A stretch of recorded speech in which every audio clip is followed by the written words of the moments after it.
everyone for booking in. Thanks, nice to see everyone again. And I'm Heather Arnold. I didn't introduce myself last week. I'll do it this week. Heather Arnold, local history librarian, Case Gardenia Libraries, and Tracy Howard from Hampton Park. She's one of the info services team, works at Hampton Park. So she's recording and she's the technical expert. So I'm going to share my screen. Now, this is always a scary moment. Hang on. Share screen, this one, share, and move this slideshow from. So do you have a Merry Christmas on your screen? Yes. Yep. Yes. Okay, excellent. So today we're having an eclectic look at the history of Casey Gardenia, and we're going to have an acrostic history.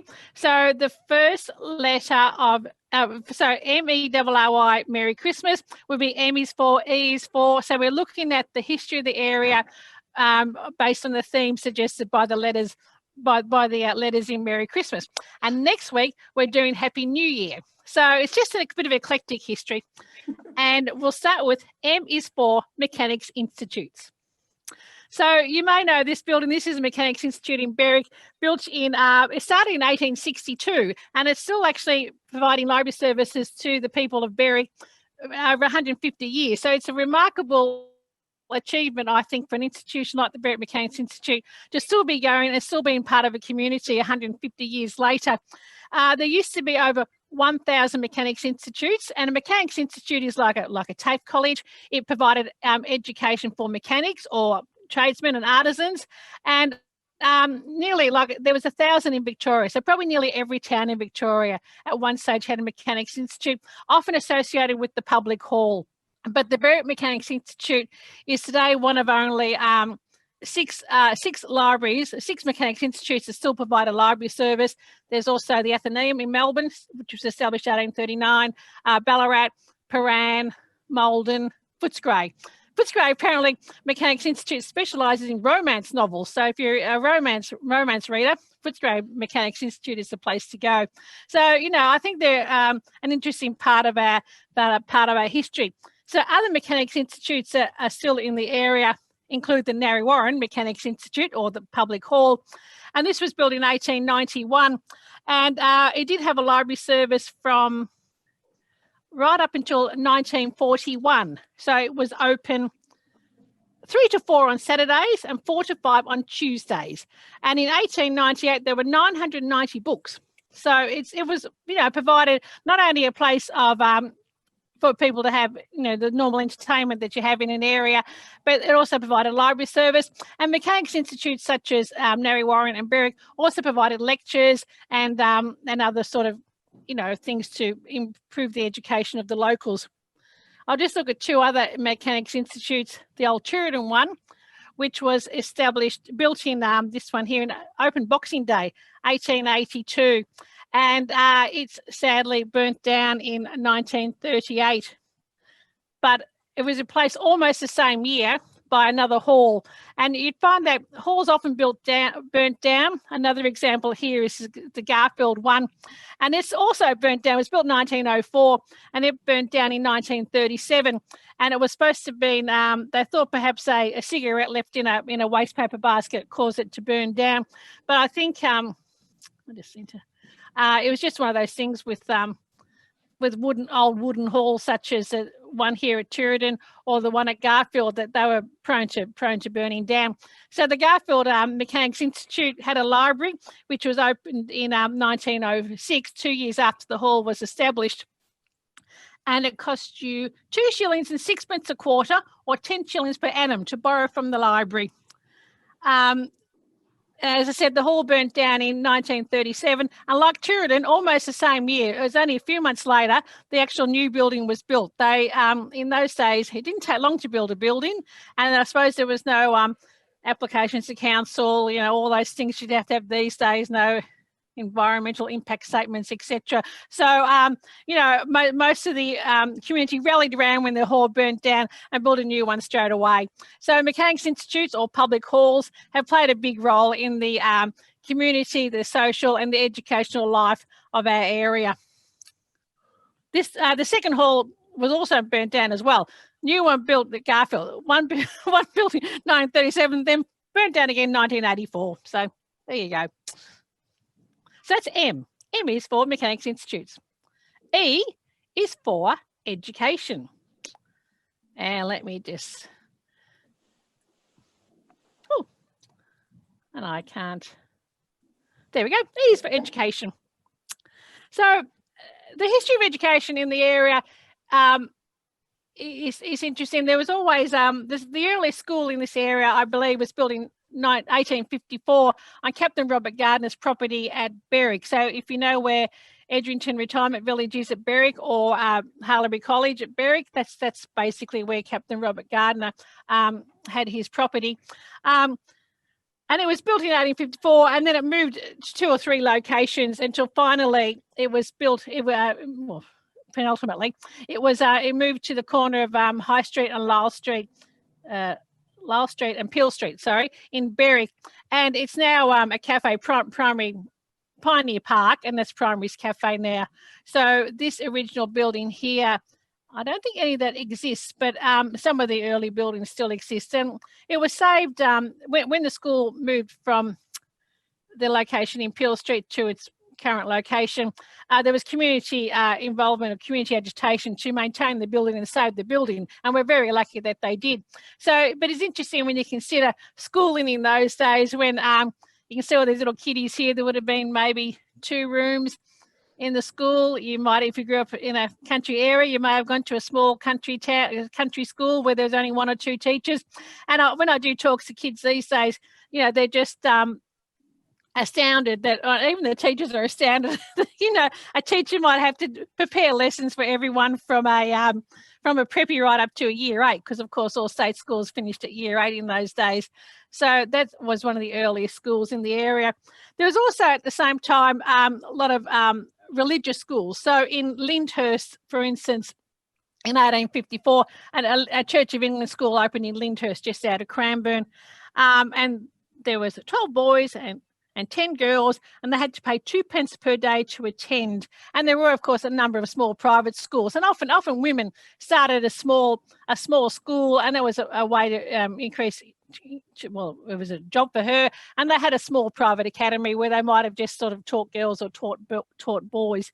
But free education did not come into Victoria until the 1972 Education Act, which made the government responsible for education, and it was free, secular and compulsory for students between the ages of 6 and 14. And after came in January 1873. And after that, that's when school building really took off in Victoria. But of course, if you wanted to continue on past grade 8, which was clearly considered adequate for most purposes, you had to attend a private school until a lot of high schools were built. So I'm just trying to change this.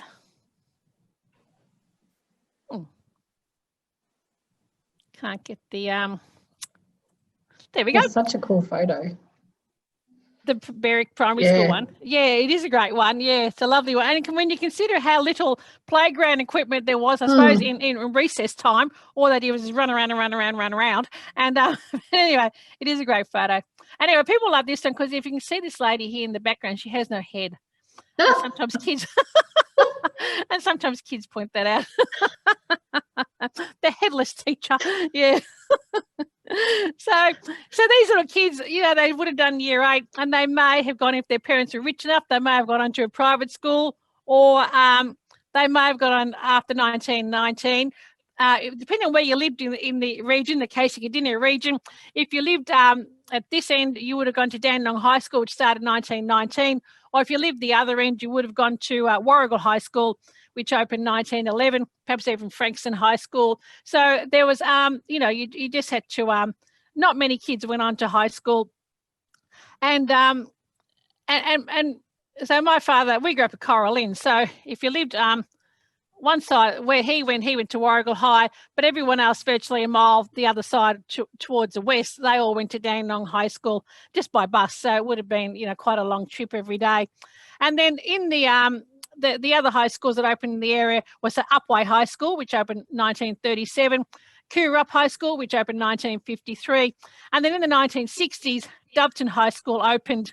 And over half the students at Doveton High School in 1960 came from Hallam, Narre Warren, Berwick, Beaconsfield, Clyde and Cranbourne. So you can see how that was obviously a school that clearly there was a need for a high school in the area. And then a raft of schools opened in the 1970s, such as Pakenham High, 67, Hallam High, 71, and Cranbourne High School in 1976. And actually, Tracy, you were the first year, weren't you, at Cranbourne High School? Yeah. A pioneer. She's a pioneer of high school education at Cranbourne. So, and now, of course, there's 1 million schools in the area. And, of course, if you're a boy, you would have gone to a tech school. So Dandenong Tech opened 1954. So from this area, I believe some kids also went to Oakley Tech, and some went to Dandenong Tech, Warrigal Tech, if you lived on the eastern side of the area. Service people from around Coralline and Yannathan and those areas. And then we'll look at this later, but in the 1950s, there was the 3 big factories that opened at Dandenong: General Motors, Heinz and International Harvester. And, of course, that encouraged the building of other tech schools. So Doveton had 2 technical schools. Doveton Tech in 1963 was established, and Doveton North Tech, which became Endeavour Hills Secondary College, was opened in 1969. And the only other tech school in the area was Cranbourne Meadows, which is now Lynbrook High? Lynbrook High, yeah, in 1981. So I just love the history of schools. I just think they're fascinating. I think there's one school, one teacher schools are just amazing. My grandma was a teacher. She was born 1901, and she trained as a teacher, and they had to do this component where they had to do this country teaching round, and she just refused to do it because she didn't want to be sent to the country, because as she said, she was a city girl. They're like, yeah, you had to go to a country town, you had to find your own board, and often you were boarding with a family. Well, you didn't really know this family, and if they had sons, I'm not suggesting anything untoward happened, but you could sort of see you might have been a bit nervous about who you had to stay with and what their family situation was like. So, it was an interesting thing, especially when Grandma was 16 when she did teaching. Imagine sending a 17-year-old girl off to the country to a 1 or 2 teacher school now. It just wouldn't be done. And even when, at my age, when I was at school, you look back at your teachers and you think, if they're first year out, they're probably only 20 years old. They all seemed ancient to you when you're in primary school, but these poor girls are only about 20, and you thought, Miss Winter in grade 1, Miss Barker, she was even worse in grade 2. She was a grumpy old thing, but she was probably only about 23. Anyway, I digress. So we have, of course, the primary schools. Now, my internet says it's unstable, so Tracy will tell me if she can't hear me. Yep. And then the other interesting aspect of schools in the area is Pakenham Consolidated School, which is actually where I went to school. And so in the 1940s and 1950s, there was a movement to consolidate small rural schools. And that was partly because there was a shortage of teachers, because a lot of men had gone off to war. And also there was a shortage of building materials. So a lot of country schools that had been built 40 years ago were falling into disrepair, and there just wasn't the manpower or the materials to repair them. So they consolidated the schools, and they decided to create 6 consolidated schools, including this one here at Pakenham. And they built a whole new school. The whole thing cost thousands and thousands of pounds. And the education department said that if a school was within 5 miles of this school, well, then they would have to close. And other than that, they had a choice of closing. So my father had gone to Coralline State School. That was one of the schools that decided to close, because parents thought that their children had a better opportunity at a bigger school. There's a bigger range of subjects and more people, etc. But some areas refused to close their schools because they felt that they would sort of close down that community hub. So it just depended. So it was an interesting thing. And, I went my school bus every day to Pakenham Consolidated School, and looking back now, it was quite a big school, but, you go to school, that's what you do. you didn't think about things in those days. But anyway, so Pakenham Consolidated School was one of the few, one of the 6 early consolidated schools in Victoria. So part of our history. Now, R is for religion. If you look at old town subdivision plans, you'd realise that the first things they like on the plans they provide spaces for schools, they provide places for recreation reserves, and they provide places for churches. And they always had a church site marked out on any of the original township subdivision plans. And of course, it was no different in this area. And I believe this is the Presbyterian Church at Cranbourne, built in 1860. And this was the first church, I believe, in the area. It was demolished in 1953, and the existing Presbyterian church was built then. Another very early church is St. John's Anglican Church in Cranbourne, which was built in 1865, so 5 years after this one, which is actually still in existence and still used as a church. This is St. Patrick's at Pakenham, which was built 1872, which I think is almost the 3rd oldest church in the area. It's no longer used as a church. The building is still there as part of St. Patrick's Primary School, but, it is one of our early churches.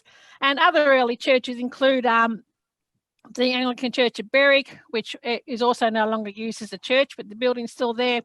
The Uniting Church at Berwick, which is built about 1879, which is still there, was St. Andrew's Presbyterian Church. The Eversley Church of Christ, built 1887, and the Koo Wee Rup Presbyterian Church, which was closed down about 2 or 3 years ago, but that was actually built in 1888 as a Methodist church in Cranbourne, and then it was shifted to Koo Wee Rup in 1896, and that's one of the oldest buildings that still in Koo Wee Rup. So, churches have provided not only a spiritual sort of, obviously it was attended to the spiritual needs of the people, but they've been community hubs, and a lot of churches, not so much in here, but if you go down to areas like Malvern and those sort of middle class areas, often churches had big youth clubs and tennis courts and things like that. So they really provided a way for people to connect, and of course they also provided these youth clubs and youth groups provided a source of husbands and wives for everyone. My parents met at a Presbyterian youth camp at Wonthaggi, and Mum had come from Coburg, Dad had lived at Coral Inn, so they really were a bit of a marriage market as well. But but that was good. Mum had always, I'll tell you the story. Mum had always said, she wanted to marry someone who was older than her, taller than her, and Presbyterian, and she managed all those things. When she met my father at Wonthaggi at the Presbyterian youth camp. So anyway, I don't know if she'd met an Anglican what she would have thought, but either way, this is the 50s, of course, a different time then, but they wouldn't have met without the camp. Pardon? They wouldn't have met without the camp, would they? They would not have met about the camp. No, that's right. So, and they're not the only people who, who met through church activities. So, so once again, churches are some of our most historic buildings in the area, and also have this sort of social and community and spiritual history as well. So, that's R is for religion. R is for recreation. So the first example. There's plenty of examples. I've seen sort of records of cricket clubs and football clubs starting in, say Berwick, Cranbourne, Pakenham in the 1870s and things like that, 1880s. But this is the very first reference I could find to any sporting club. It was at the Snapper Point, which is Mornington. There's an annual dinner for the Cranbourne Cricket Club, and this was April 1860. So there was clearly a cricket team then, but there's not. I think cricket clubs and football clubs seem to form, and then they disbanded and they formed again. So, but 1860, as I said, is the earliest reference to it, and that was, of course, for men. Women didn't have any time for recreation. Too busy having babies. So, but of course, the other two major recreational activities in the area was the Pakenham Racing Club and the Cranbourne Turf Club. And they both started, Cranbourne Turf Club started 1867 and still going strong. And I think that's a remarkable achievement. And the Pakenham Racing Club was established 1875. And this is David Bourke. If you know anything about Pakenham, you know that the Bourke family have been instrumental in the development of Pakenham. They had, I'll tell you about the hotel they own next week. I won't tell you this week. But David Bourke was a neighbour, was a nephew of the Bourkes who had the Tumut Creek Hotel, and the first race meeting was held on his property. So you know, racing is quite a big international business these days, but they were really quite local businesses in those days, and it's just an interesting part of our history. So as far as recreation goes, I think that the two racing clubs are the longest term recreational club in both in this area. Yuletide, the thing with doing these acrostics is sometimes hard to actually think of something for each letter. But anyway, I've got Yuletide. Y is for Yuletide. And I came across an account of what I thought was one of the first references to Christmas connected to anyone from this area.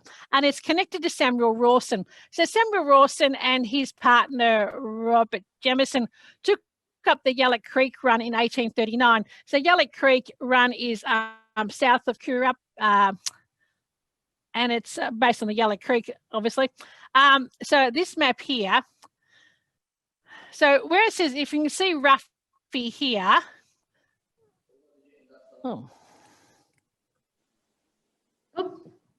Ruffy, you can see Ruffy here. So that is the Ruffy brothers establishment at this map was 1840. It was done by William Thomas, who is the Aboriginal protector, and he created this map of the region in 1840, quite the earliest map we have really.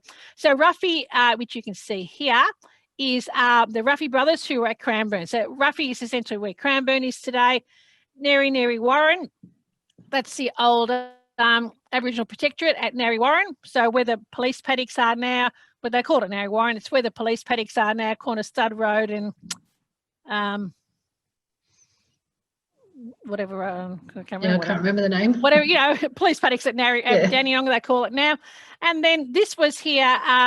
So these are the inlets here. This is really where Tooradin is now. And this is Jamieson and Rawson's place at Yallock Creek. This area here is the old Koo Wee Rup Swamp, the undrained Koo Wee Rup Swamp, which you'll hear about later on. So in 1839, Rawson and Jamieson, they overlanded all their cattle from Melbourne to Tooradin, Sawtell's Inlet, and then they took a boat from there because they couldn't get past the Koo Wee Rup Swamp over to their run on the Yallock Creek. But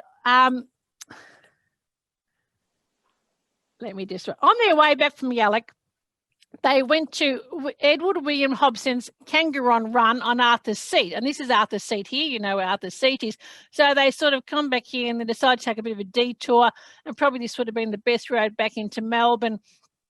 So they went from here to here, and they arrived there on Christmas Eve, where they were wassailed or toasted with a bowl of hot toddy, which is a drink made from spirits, usually whiskey, hot water, sugar, and lemon juice. And Rawson had kept a diary, and he wrote that Christmas at Hobson's place at Arthur's Seat was celebrated in Old English style with champagne, and they were a merry party that evening, sitting in a hut, which a beggar in England would hardly live in. The walls were full of holes, the roof covered with bark, through the crevices of which a person might have crept with the greatest ease. The floor, the natural earth, and situated in the middle of the eternal forest where 18 months before a white man had never trod.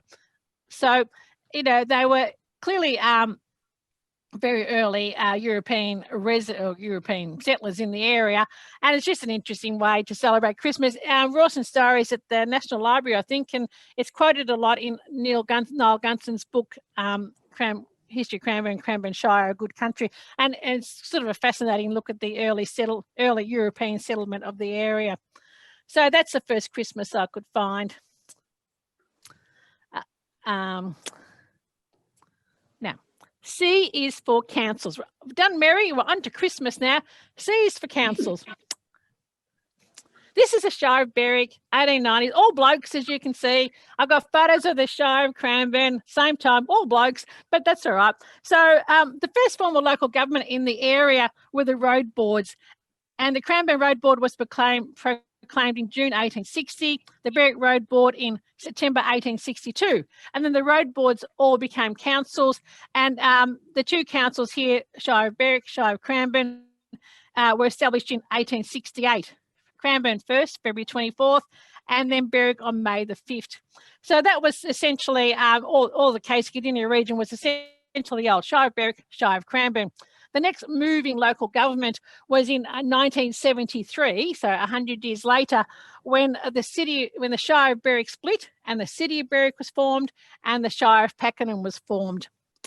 And then, of course, 1994 was the big year of council reform or destruction, depending on what your viewpoint is. So can it's reforms or can it's destruction of local government? You know, people still rail against Mr. Kennett, whether it's been good or bad, you know, people have their opinions. So in 1994, in December, is when the city of Casey and the Shire of Cardinia all came into being.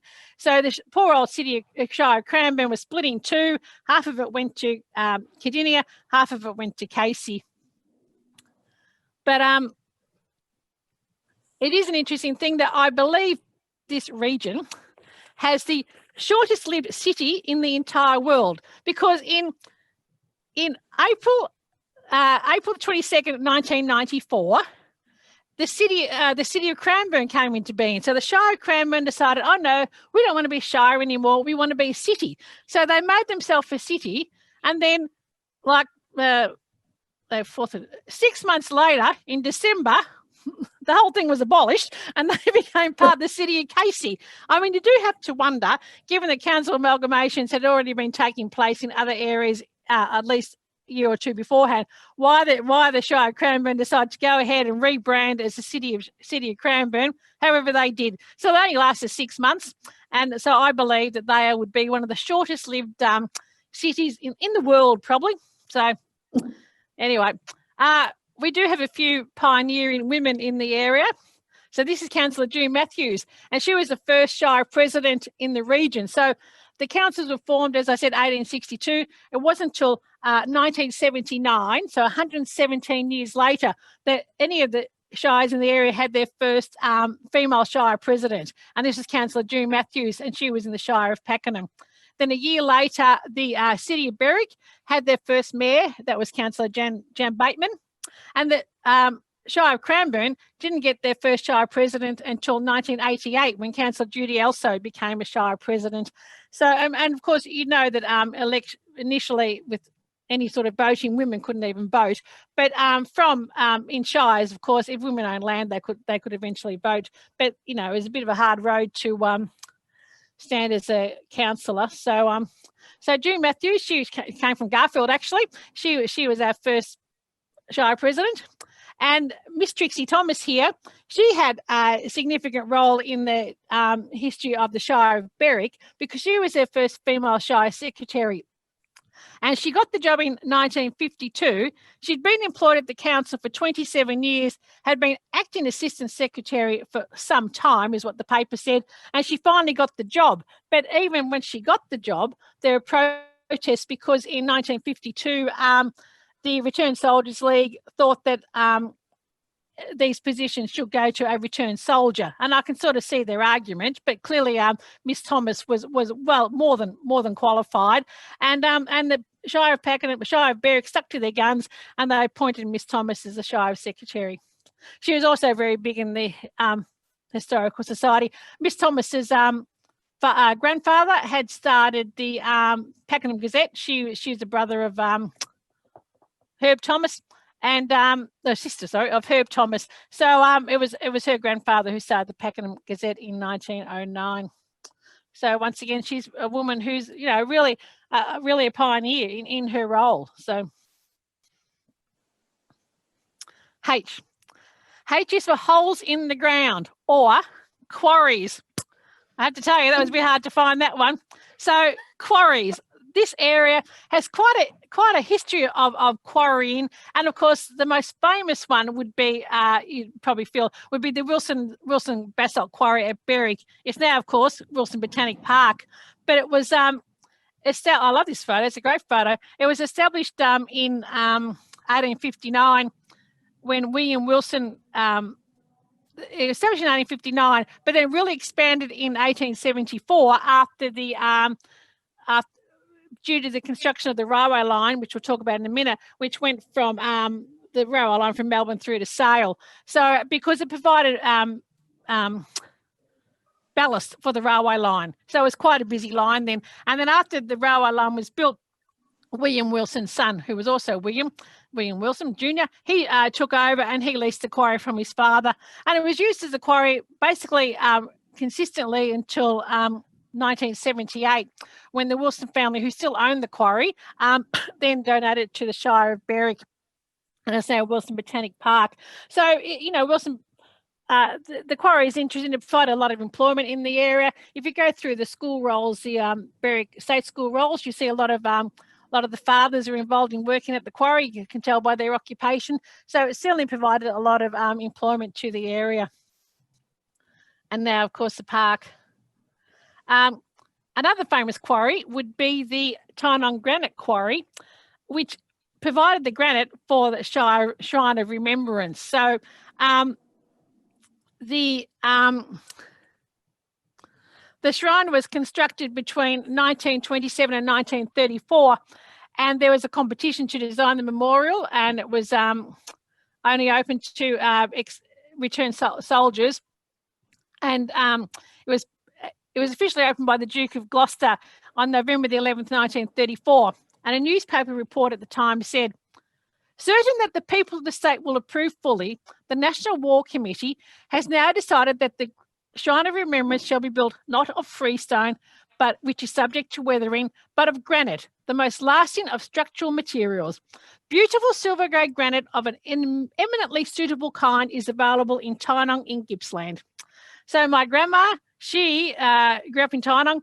She was always proud of the fact that Tynong provided the granite for the shrine, and they did an extension in maybe 10, 15 years ago. I think it was some work underneath, and they used the same granite from the same mine. So it's a beautiful building. So that's our other famous hole in the ground, or our quarry.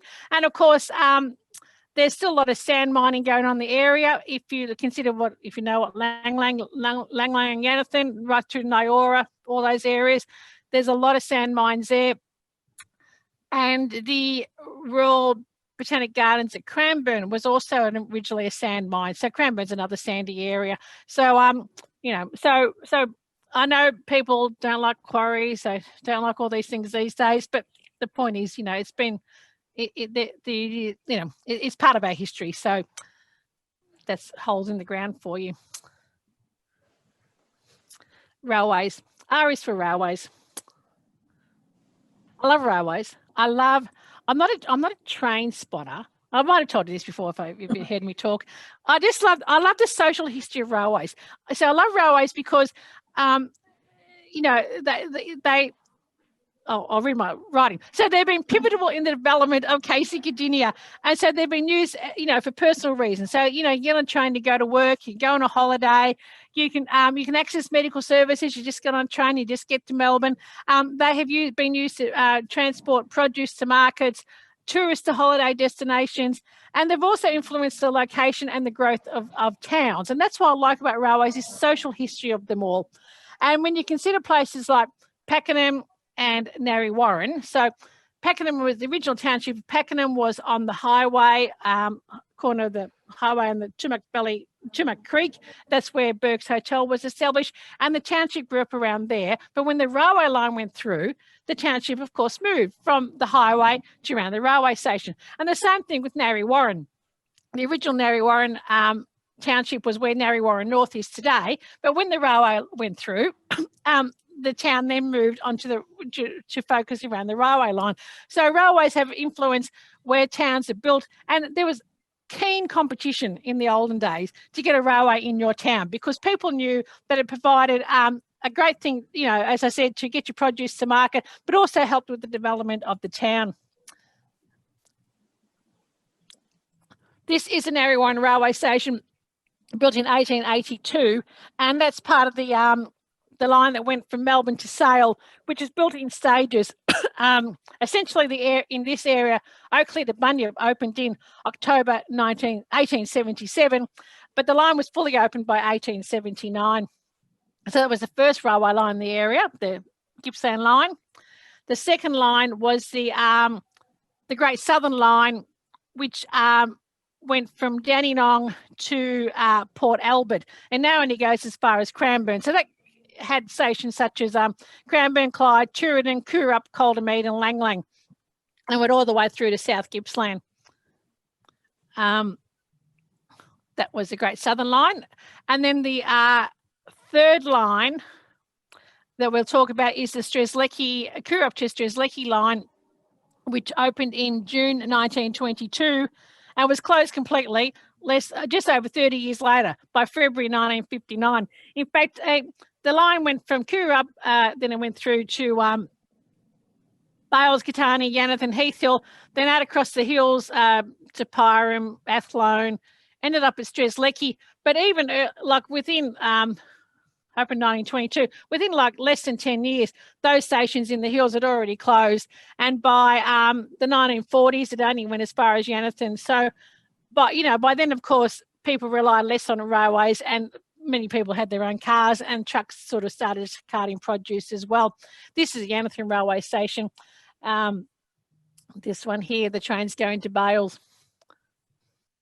But of course, the most famous railway line in the region is, of course, the Puffin Billy line. And it's officially called the Ferntree Gully to Gembrook line. And it opened in December 1900. And one of the earliest people who were very keen to get the line was Carl Nobelius of the Gembrook Nurseries. So he had this massive nursery. It was over 80 acres at Emerald. And he exported trees. By the start of World War I, he exported 3 million trees. It was like you talk about e-commerce now, he just sent trees all over the world. Apparently he sent lots of trees to South Africa after the Boer War so they could reforest and everything.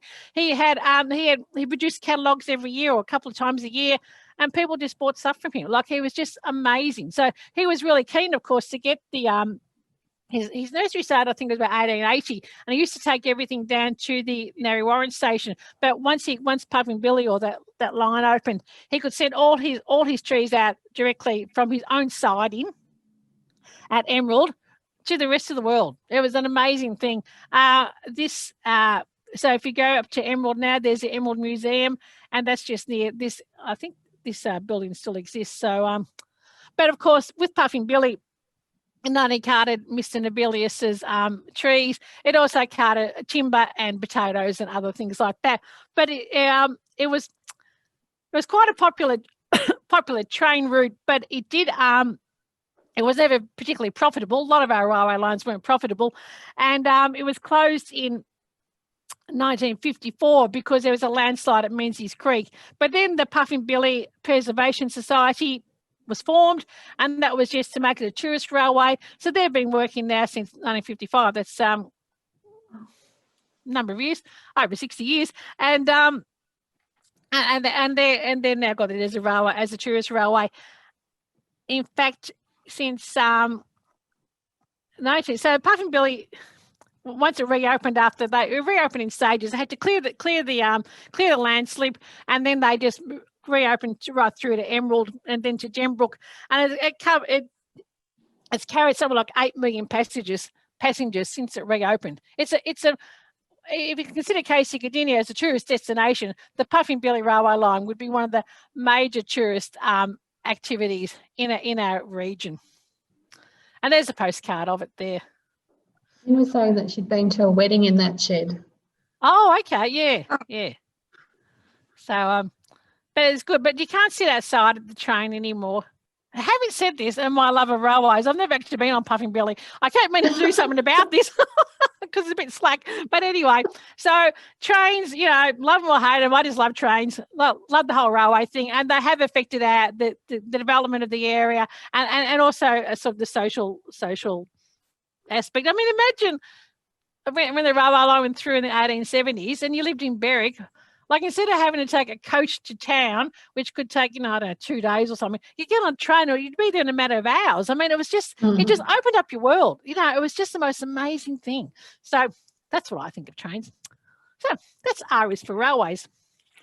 I is for industry. Now, in the 1950s, the big three, as they call them, were established in Dandenong or Doveton. There was International Harvester, H.J. Heinz, and General Motors Holden, 1956, and they provided an amazing amount of secure and well-paid employment, and I don't think you can underestimate their importance to the area. So they not only provided employment, but they also led to the development of the town of the suburb of Doveton. Between these three factories, they employed thousands of people. And so they decided they'd build Doveton. It was established by the Housing Commission in 1954. And they built 2,000 homes on their 600 acres. That was the start of it. And the preference were given to employers of the big three. So it's and the first homes are occupied in December 1955.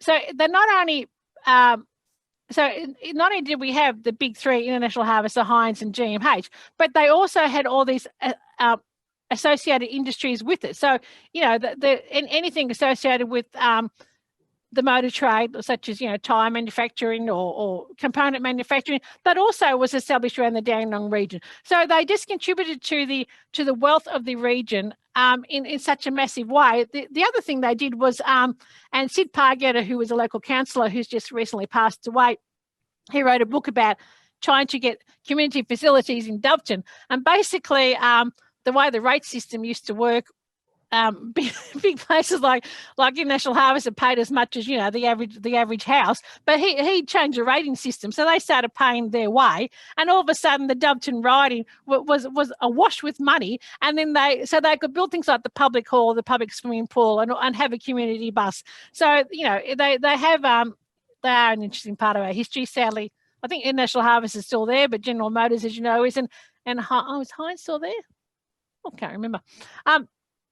But there's a author, Maria Harding, who she grew up in Doveton. She wrote a little history of Doveton, and what she wrote about the houses in Doveton. I know we think, housing commission houses, you know, but, you know, Doveton was, you only got to read any account. It was a real community, and it was a community because these three big factories and the other industries provided, as I said, secure, well-paid employment, which allows people the time and the energy to put into their community and to make their community a better place.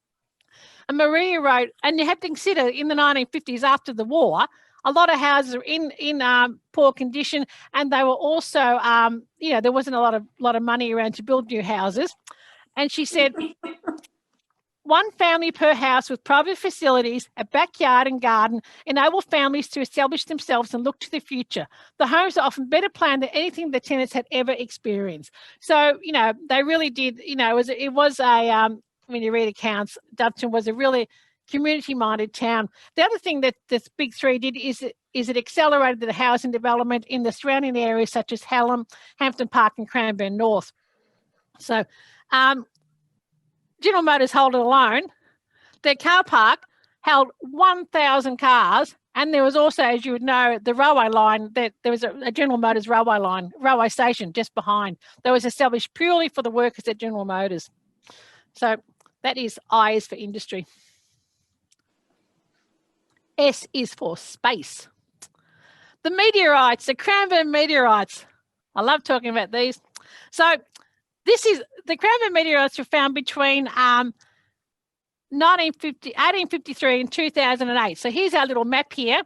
they were found, as you can see the straight line here, basically all around Devon Meadows. They're called Cranbourne. None of them were found in Cranbourne, but, you know, we call them Cranbourne ones. And then they were all it just amazes me because when you consider that they've been found, as I said, through this range of time from 1853 to 2008, how many others are there? There must be others that are still around. And what they say, because there's no, if you've seen Wolf Creek in Western Australia or seen the movie with John Jarratt where he kills everyone at Wolf Creek, but like, you know, like Wolf Creek meteorite hole, crater is a huge crater, but there was none of this here because the Cranbourne meteorites impacted at a low angle on swampy or sandy ground. So that's why there was no big crater like there is in Western Australia. And they're of a octahedrite type, the most common type of iron meteorite. And our meteorites are some of the heaviest in the world. They range in size from 6.8 kilos to 3.5 tonnes. And most of them were discovered by chance. The first one was discovered by a man, and he they didn't know what it was. It was discovered in 1854, but it wasn't identified as a meteorite until the 1860s. And then once that was identified as a meteorite, they started finding all the other ones. So this one here is number 2 meteorite, discovered in 1862. The first one was 3.5 tonnes, and that was sent to the British Museum, the National History Museum in London. And then when they discovered this one in 1862, they sent this one to England as well. But the people were very upset about that, so they actually had it brought back. And this one's at the museum in Melbourne. So they're just an amazing thing. There's one on display that you can see at the Casey Race swimming pool in just down from the library here. And that one was found in 2008. It was found at a market garden at Clyde, weighs 85 kilos. The farmer had been working around this rock for years, but was only dug up and identified as a meteorite in 2008. So he could have sold it for a lot of money, but he didn't. He donated it to the council, and it's on display. So if you want to see a real meteorite from outer space, you can go to the Casey Race swimming pool. So there was How can you tell it's a meteorite and not just a big rock? Well, I think it's a top. Well, I think they're quite dense for a start. So, I don't know. Let me just see my notes here. Because there's probably millions of rocks around. I know, but it must be the type of rock it is. So whether it's not the first one that was found, they thought it was part of an iron deposit, and then it was made into a horseshoe and displayed at the Melbourne exhibition of 1854.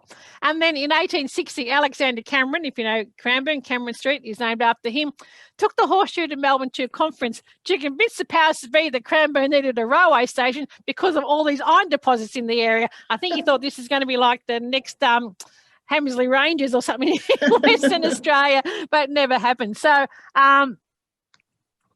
anyway, I'm not sure how they identified. So I should find out, shouldn't I? So you can go around with a compass or something to tell you. Not a compass, a magnet. A magnet. Well, there's probably heaps of rocks on all those farms that are meteorites. There must be heaps. Yeah. So anyway, so that's where they were. So if you live in this region, anywhere from the Stratland opposite of Pearcedale, you should go and dig up your backyard. So T is for the timber industry. So the Gippsland Railway Line, which went, as we said, from Melbourne to Sale, encouraged the growth of the timber industry all the way through the hills out there. And two towns, particularly in this region, Officer and Garfield, owe their existence to the timber industry.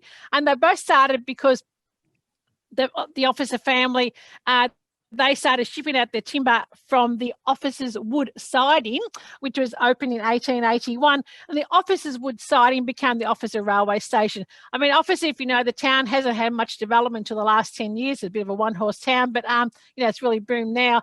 But essentially, the Officers' Wood siding is the Officer Railway Station, and it was opened because of the timber industry. So if you know Longwarry at all, that was Fraser's siding, and that became the Longwarry Railway Station. Once more, Fraser was a timber, had timber, and he shipped his timber out through the Fraser's siding at Longwarry. And you have to remember, of course, in the 1880s, Melbourne was a boom time. Like this was a boom time for Melbourne, and they were eating up resources, timber resources for fences, for building materials, for everything, and for firewood. They were going through resources like anything. And so, you know, there really was a boom industry here. And then Garfield was another town. So Garfield, Joseph Jefferson established his sawmill in 1877, and he finally got his railway siding, Cannibal Creek siding, in 1885. And Cannibal Creek siding changed its name to Garfield and became the railway station. And that's how Garfield was established. Interesting that Thomas Jefferson started with a sawmill, and then he then went on, had a clay pit, and he started exporting his bricks. And Officer, in the same way, also started off as a timber town, and then also found some clay pits. So there's four or five clay pits around Officer, which started making bricks. There's Hicks bricks. There's still where the garden centre is now on the south side of the highway. That was one of the original brick making places, and opposite where the kiln is, which is currently under bit of an issue with the developer and the council, there was another kiln. So it's this another brick kiln. So it is interesting that they both started as timber towns and also both sort of changed into towns where bricks were made, once again for Melbourne, for the building industry, to reach the boom, to help with the boom, the building boom. My great-grandfather, Horatio Weatherhead, he had a mill at Tynong North in 1910. That's his mill there. He had worked with James Lyne in the Wombat State Forest, so James Lyne, who named Lineville, and in 1908 he took up a lease he was given a lease for 2,000 acres at Tynong North for sawmilling purposes, and he established his mill there in 1909. And him and his sons had mills right up till recently. So, you know, it's I know we don't like chopping down trees these days, but that's what it was like in those days. M is for Market Town, which is Dandenong. You cannot look at the history of this area without looking at the history of Dandenong. Dandenong is called Gippsland Gate, the gateway to Gippsland, for good reason that it was indeed the gateway to Gippsland. So people from this area, you know, it had a hospital people would have gone to. It is where we said before, where people went to school, because Dandenong High School was a local high school. It had the big three, the factories that people could work in, and it was also where people retired. Like lots of people from, I grew up from Coralline, Pakenham, Garfield, they retired to Dandenong in the 50s and 60s because it was still a country town then, but it had all the resources that they needed. And it was also a major shopping centre for the surrounding areas. And for many people, if you grew up in the area, a trip to the Dandenong Market was a ritual for many, many people for many, many years from around here. It probably still is. The Dandenong Market was not only like clothing and goods, but it was also a livestock market. And it was opened in 1866, moved to its location in Clough Street in 1926, and 1958 the stockyards were then moved to Cheltenham Road. But this picture here in the 30s is when the entire market was still in the middle of Dandenong. My father grew up at Coralline, and they used to go down. He used to drive his parents down every week in the ute with where they sold their eggs and their chicken and their calves, all in the back of the ute at the Dandenong Market. And they were typical of many small farmers in this area, where people would sell their produce at the Dandenong Market on a weekly basis. It was just a ritual, as I said, for many, many people. So the Dandenong Market was the last municipal-owned market, and that's now closed. So part of our history is gone. Two more, we're nearly there. A is for agriculture or farming. So small family farms have been the mainstay of this area. So the way the farming worked in this area is that the original settlers were squatters, often absentee landowners. They owned the land but did not work it. That's from the 1850s. And then from the 1880s, these bigger farms were broken up and allowed more small farmers or smaller acreage to move into the area. And then there were other settlement schemes such as the draining of the Koo Wee Rup Swamp, which we'll talk about later, the Soldier Settlement Scheme, Closer Settlement Board schemes, which encouraged these bigger farms to be broken up to allow the migrants who come to Victoria to actually own their own farm. And so it was the same in this area. So basically, and these smaller farms were family-run farms. And you've only got, I mean, the nature of agriculture has changed now that these farms are now actually amalgamated and they're getting bigger and bigger. And of course, there's competition here, as you would know if you ever know what Clyde looks like, been to Clyde recently, but a lot of our farming area is now under pressure from the urban growth boundary, but that still doesn't change our history. So I'll tell you another family story. So this is my grandma and my auntie on our family farm at Coralin, and typical of all family farms in the area where family farms relied on the labour, unpaid, frequently unpaid, of their children. The more children, the better it would have been.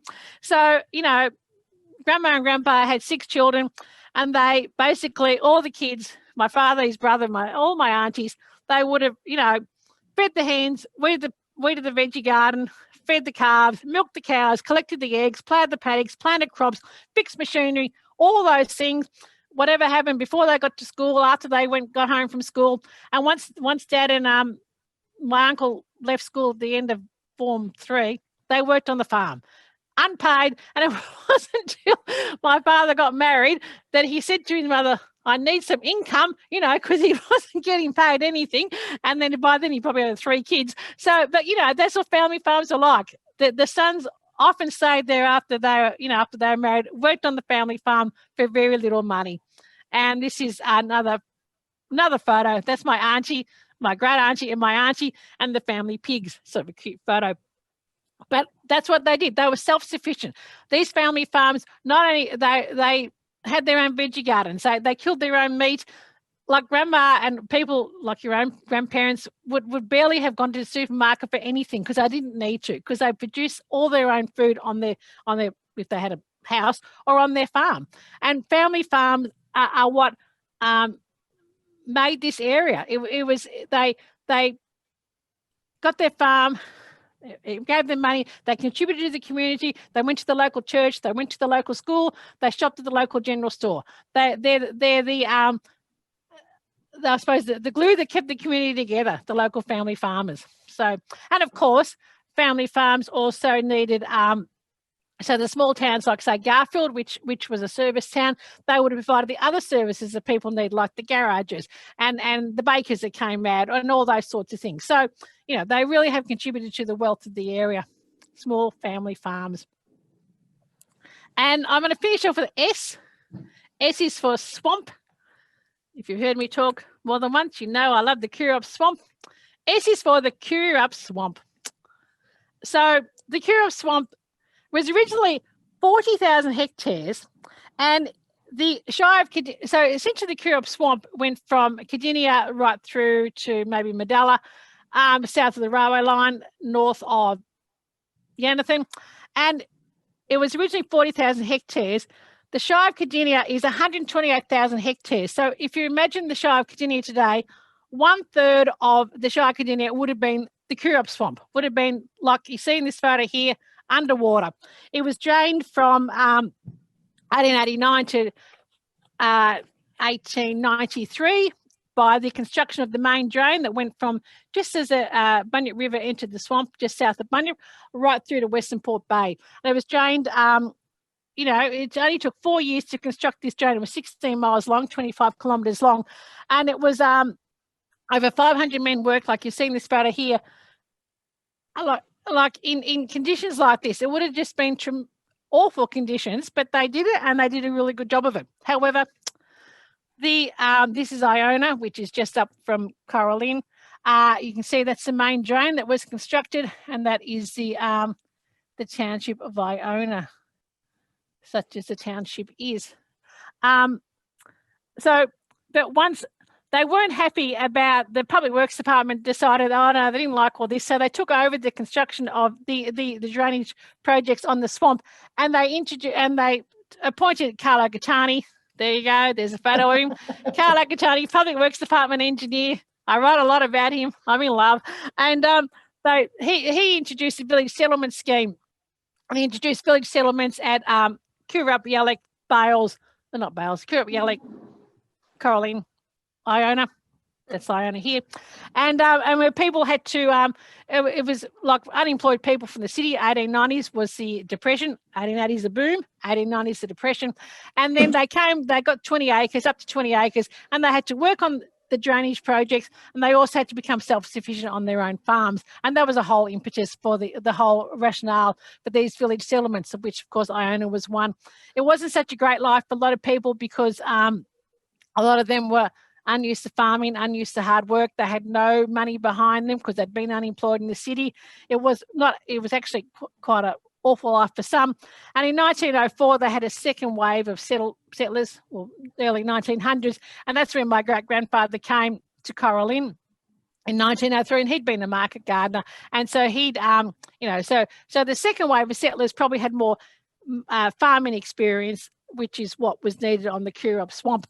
But by 1904, there was over 2,000 people on the swamp. And by the 1920s, the area was producing 1/4 of Victorian potatoes and was a major producer of dairy products. And today, the Koo Wee Rup Swamp produces over 90% of all asparagus grown in Australia is on the Koo Wee Rup Swamp. So, you know, it's a very productive area, and hopefully it will be protected from all the urban growth developed area that's coming out, and airports and all those things. So hopefully it will be. So as I said, have to get a photo of Carlo in, and there he is. So that's my quick look. So MERRYCHRISTMAS, Merry Christmas. That's what that all spells. And thank you for listening to my eclectic acrostic history of Casey Cadinia.